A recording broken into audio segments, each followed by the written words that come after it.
जय हिंद।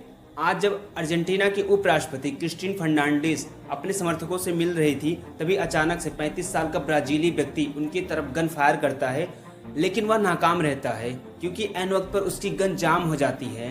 हालांकि गन में 5 गोलियां थी, लेकिन ट्रिगर दबाने पर वो चली नहीं और ये सारा वाकया कैमरे में कैद हो गया। उसे हिरासत में ले लिया गया और उससे पूछताछ हो रही है कि वो शांति भंग करने के लिए था या फिर कोई और मकसद, ये जानने की कोशिश हो रही है।